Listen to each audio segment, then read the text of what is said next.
नमस्कार, आप देख रहे हो आरजे भारत न्यूज 7 सदैव सत्य के साथ और मैं हूं आपके साथ अंजना। आइए शुरुआत करते हैं आज की मुख्य खबर से। 2 हिस्सों में बटी बांग्लादेश आर्मी, क्या सिविल वॉर होगी?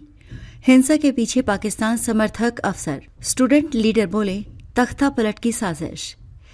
बांग्लादेश की राजधानी ढाका में स्टूडेंट लीडर शरीफ उस्मान हादी को गोली मार दी गई। वो ढाका से निर्दलीय चुनाव लड़ने वाले थे और उस दिन प्रचार कर रहे थे। 6 दिन चले इलाज के बाद 18 दिसंबर को हादी की मौत हो गई। इसके बाद बांग्लादेश में हिंसा भड़क गई, हिंदू निशाने पर आ गए। 18 दिसंबर से अब तक 7 हिंदुओं की हत्या हो चुकी है। स्टूडेंट लीडर इस हिंसा के लिए सेना और पुलिस को जिम्मेदार बता रहे हैं। उनका दावा है कि इसके पीछे आर्मी का एक धड़ा है जो सत्ता में आना चाहता है। सोर्स के मुताबिक बांग्लादेशी आर्मी कहने के लिए तो निष्पक्ष है, लेकिन पिछले कुछ महीने से उसके यूनुस सरकार से रिश्ते अच्छे नहीं हैं। शेख हसीना की सरकार गिरने के बाद बांग्लादेश में पहली बार 12 फरवरी को चुनाव होना है। ये पहला ही मौका है जब बांग्लादेश में शेख हसीना की आर्मी अवामी लीग चुनाव नहीं लड़ेगी, इसलिए सुरक्षा सबसे बड़ा मुद्दा है।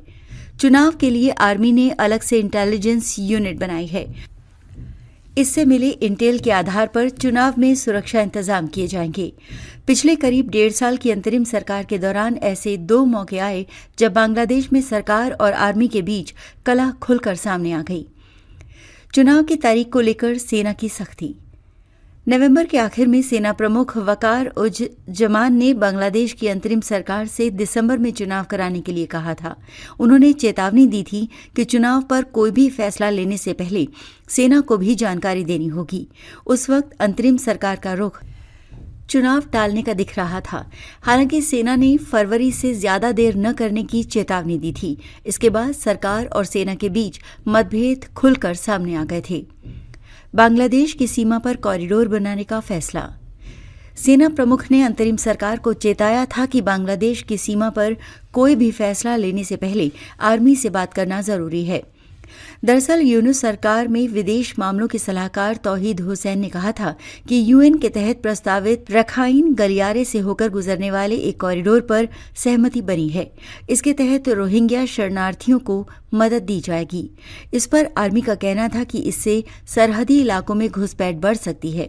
अगर फैसला लेना भी है तो आर्मी से बात किए बिना नहीं लिया जा सकता। खबरों में अब तक के लिए फिलहाल इतना ही। फिर होगी आपसे मुलाकात ऐसी ही कुछ खास खबरों के साथ। तब तक के लिए आप देखते रहिए आरजे भारत न्यूज 7। अगर आपने हमारे यूट्यूब चैनल को सब्सक्राइब नहीं किया है तो आज ही सब्सक्राइब करें और बेल आइकन को दबाना ना भूलें। साथ ही हमारे फेसबुक पेज और इंस्टाग्राम को भी फॉलो करें ताकि ऐसी ही खबरें सबसे पहले आप तक पहुंचे। धन्यवाद।